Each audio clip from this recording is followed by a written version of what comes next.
Hey, so I wanted to kind of discuss archetypes a little bit and explain the importance of it and give a little bit of an example of how you can utilize it for self-growth tools and such.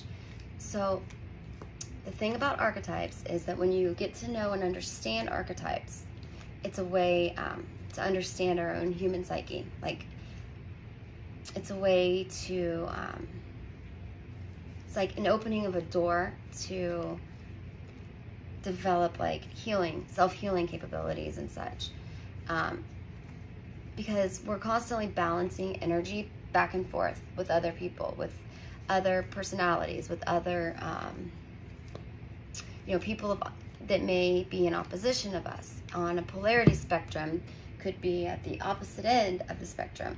So we're constantly having challenges of things that causes conflict within us or within another. Or there's also things that are, let's see, like, I can't think of the word for some reason. Complement us or challenge us.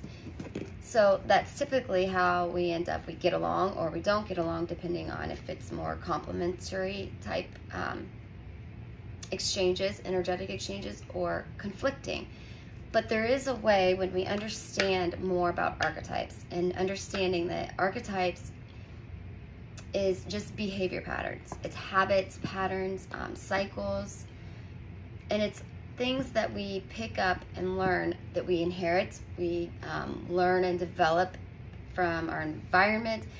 And it's just like patterns of thought, okay? And it's not just words. I mean, it is words and such, but there's also like symbols and pictures and imagery, like other things beyond language, like actual verbal language pertaining to this.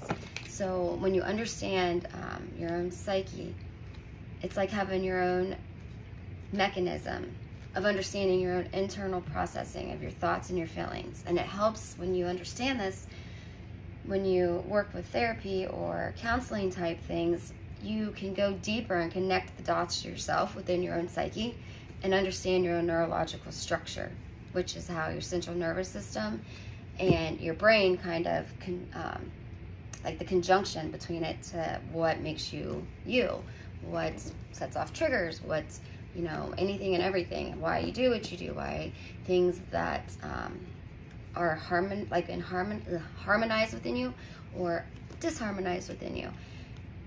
Having opposition, like I said a minute ago, with anyone, like any back and forth energetic exchange, like when you're interacting, because there's constantly duality going on, which is the exchange of energies back and forth. And when you understand your own archetypical patterns within yourself, your own psyche, you kind of can learn how to balance a little bit more, to be able to do more self-reflecting, be more aware, which really not only, helps other people around you, but it also helps yourself. Because when you have more peace of mind and you have less triggers and less frustrations and annoyances, well, life is better, wouldn't it be? Because our environment and basically our environment is like our attitude. Our attitude's developed within our environment by how humble we are or how frustrated we are, or, you can go on and on and on. But I'm gonna pull a couple cards to kind of give an example of how the archetype can work, like understanding what it does a little bit. But you also have to remember that there's also duality in not only just people, but we balance things within ourselves, relationships with people, outside of us, things within our own self, that, we have conflict within our own self. We have relationships with the way we think about our food, with the way we think about our daily routine, all these things. But there's also ideas and goals. Like, you have to balance that. That's duality as well. Taking ideas and goals and turning it into something, grounding it, making it become something outside of your mind, but actually physically into the world. Fears and strengths. That's also duality. That's also, and there's archetypal things involved in all of these aspects. So it's inside of you as well as outside of you, because once you develop and get, you know, yourself understood from the inside, and you get yourself to where you're healthy from the inside, the outside will start to reflect the way you feel. So it's like reverse from how we typically sometimes look outside of us for guidance, or outside of us to feel good about something, or to have, you know, our emotions, whatever it is, we want to feel good, or if we feel bad or whatever. But it just goes to show a little bit about how if you do it from the inside out, it'll naturally just come through. Like, you don't have to manipulate anything. Everything will just take place. Like, everything falls into place. It's kind of like the human nature versus nurture. Well, what you nurture, or let's see, no, I'm not, let me think of how to say this, but the nature versus nurture. So regardless to what we do outside of ourselves, like to the nature is always going to win, no matter what, over whatever humans bring to the earth, okay? If we build something and then we just leave it, we're not nurturing it, which means, like, if you have a home and then you don't take care of your home, eventually decades go by and you haven't mowed your grass, no one lives there, it's abandoned. Well, the nature starts taking over and starts covering up all of your things, right? Because it totally, it wins, it thrives in such, like, in that kind of situation, because you're not nurturing what you created, what you built, what you own, what you established. So what we nurture, we can keep, I'm sure if it's the word. When we nurture something, we are maintaining it, basically. Putting care into it, showing appreciation to it, which will thrive as long as we do that. Well, nature will always, regardless of nurture, because you have to nurture something to keep it going. Well, nature does not need anybody to nurture anything, because nature automatically takes place. Like, if it's abandoned, nature's got it. Nature will do its thing, and it will evolve and recycle it itself into whatever it, you know, whatever is going to evolve into. It's kind of an example. But now, if we, let's see, I'm going to pull, we'll go on the duality thing, and I'm going to pull two different types of archetypal, well, archetypes for two things. Let me think of what to do. We'll do a fear and a strength, and we'll go from there. I'm just kind of going on a whim here. I don't really have a plan on how this is going to go out, because I just wanted to show you not how it actually just works in the flow. Okay, so 2 cards of archetypes. I'll explain as we go. Something I think that's easier to explain with live examples, and what better to use than archetype cards. Okay, so the first one we have is Poet, okay, which will be, did I say fears and strength? So that'll be fear.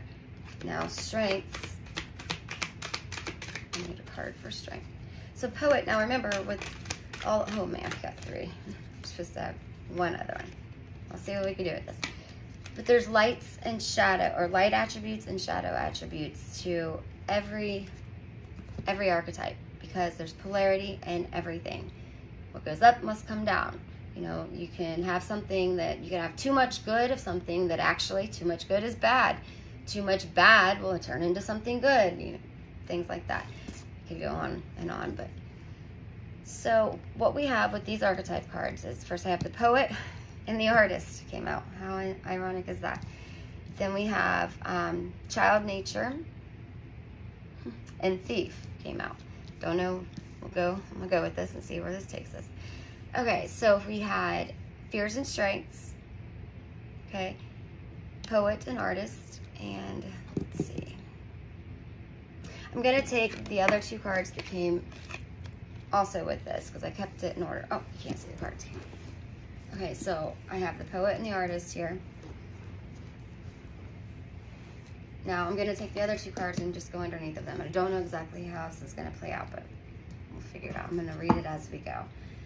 Now, this is the Fears column and the Strengths column, okay?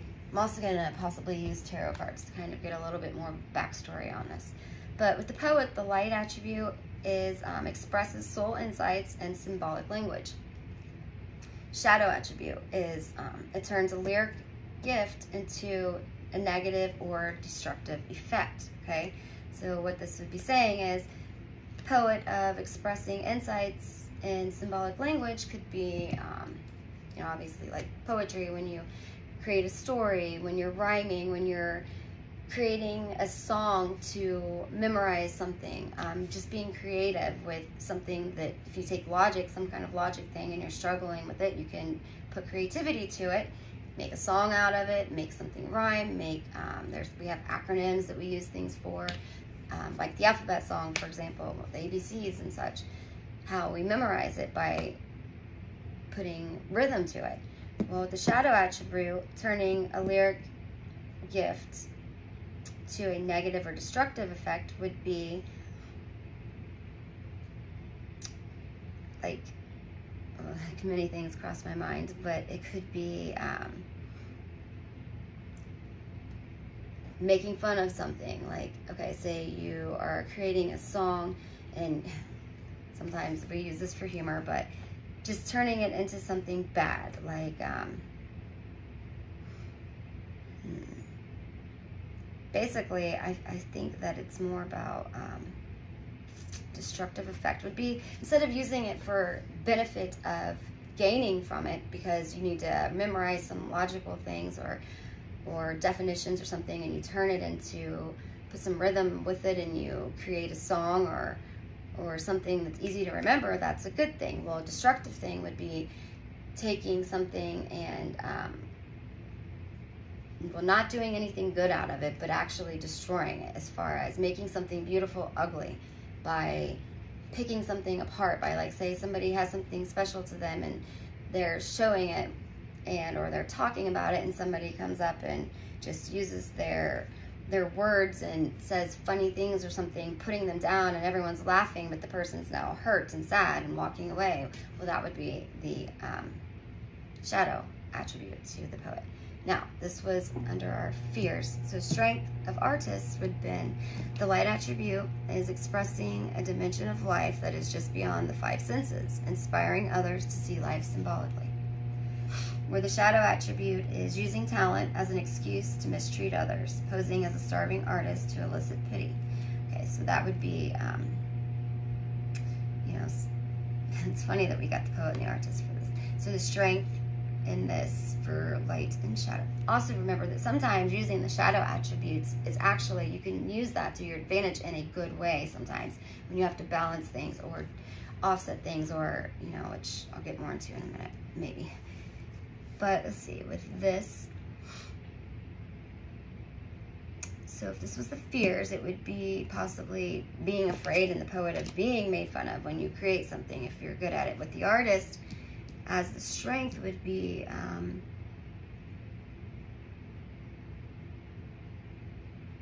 having vision and creating art, obviously, artists, but if you have ideas, or you see something that inspires you, makes you feel good about yourself, or makes you feel happy about something or someone, we could do many things. I mean, architecture, think of buildings created, that's artists. Architecture, creating buildings, and landscaping, even like doing your yard and stuff, that's inspiring others to see life symbolically, because of the way that you envision, the way you want your yard to look, because it's pretty, it's aesthetic, it's got, you make something beautiful where people go by and be like, oh, that's nice, you know, because it makes you feel good, and it also makes you feel good when you're doing it.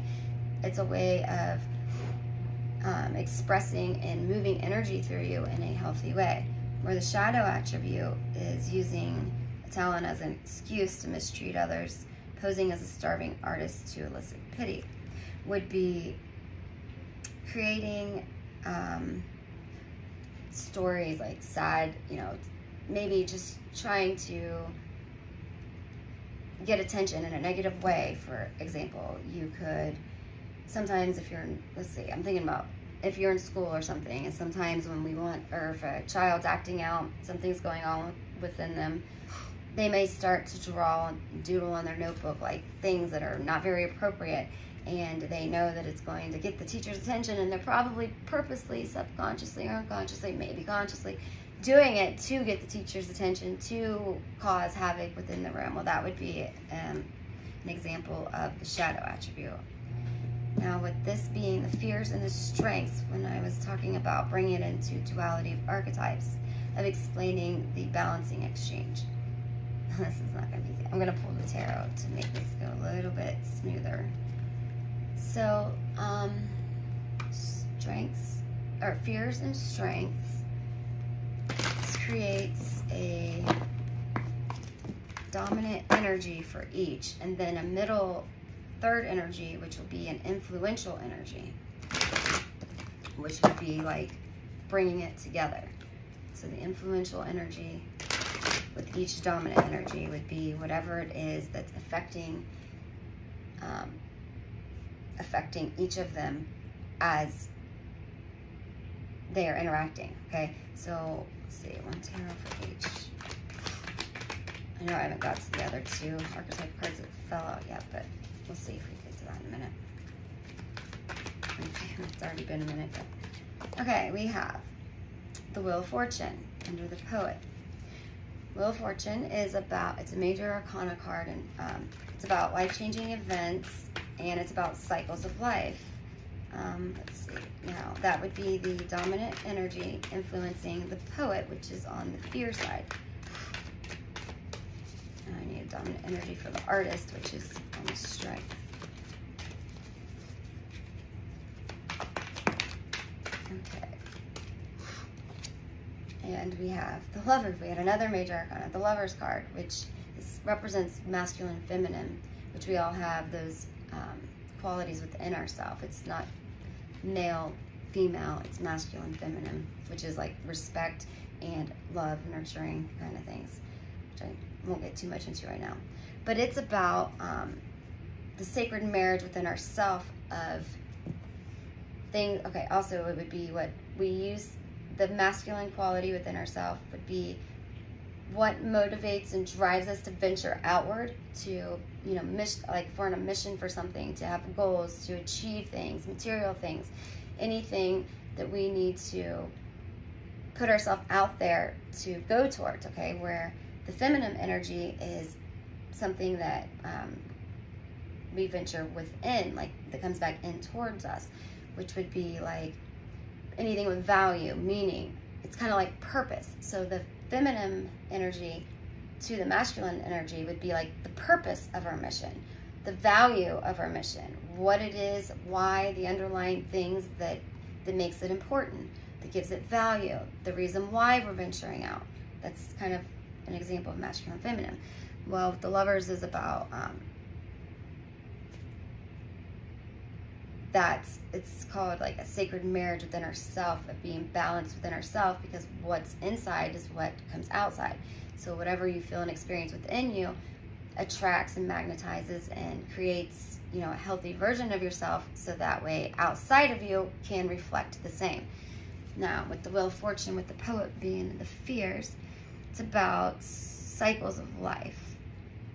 So it could be about singing, like anybody who's an artist or anything, creating song lyrics, singing song lyrics, creating music. The music creation of the song lyrics could be the strengths of the artist part, which would be about the sacred union within ourselves of inward, outward, like what we put out and what comes back in. So we have, let's see, the Wheel of Fortune and the Lovers. So for example, the fear of maybe there's a fear. Oh, I forgot to do the dynamic energy, which is the influential energy, bringing these together, which will tell more of the story. Okay, 10 of Cups. Oh, we got 2 10s here. 10 of Cups is about achievement.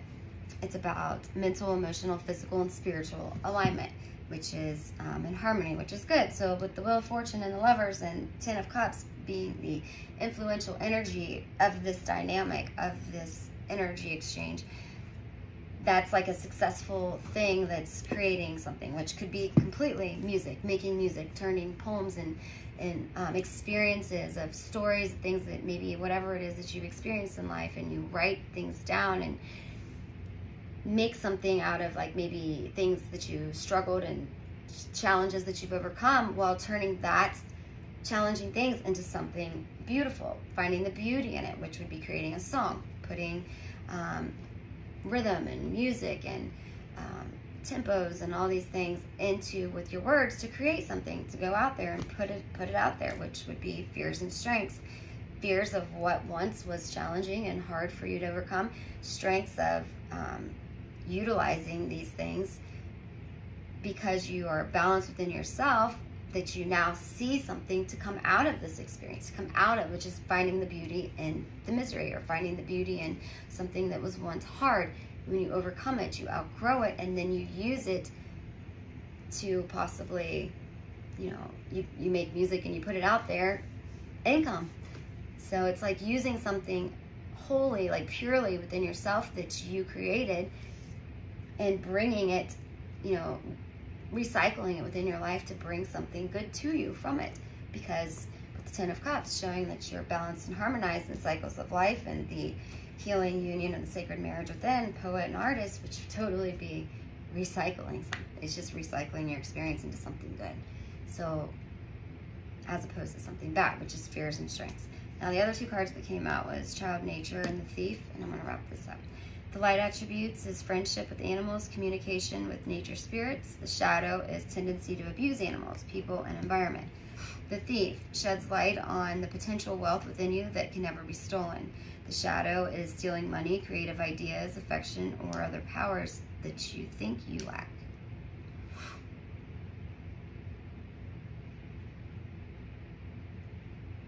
Okay, and that kind of goes back into what I was talking about, nature versus nurture. Okay, if you don't nurture something that you have, it will fall apart. Nature will take over. Nurturing is something that we in humanity have to do to keep things that we care about. And, you know, it's going back to masculine and feminine energy. Whatever mission you're on, what's the value, the worth to you? What is it that, the purpose to you? When that's important, because if it's not there and you're just doing it just because you're all just doing something on a mission, it's going to either fall apart, it's going to just be neglected, it's going to, neglected's a big one, which could be like even with pets and such, like what it is, like if you want a pet, but why do you want the pet? Is there actually a reason? And then when we don't just have impulse and go out and get a pet, and then we have it and we don't want to take care of it, it's like, oh man, it's a hassle, and we, stuff like that. And then we possibly only wanted it because we felt like we were missing something, we needed something, maybe we were bored. That would have been the child nature and the thief. But I don't really know how the extra two cards fell in, which I'm not going to get into it too much because it's already 23 minutes long and I anticipated 10 minutes. Which, yeah, so I'm just going to hold these two off, and just leave it with the other ones that we had. Hopefully that explains a little bit about an example of what archetypes are.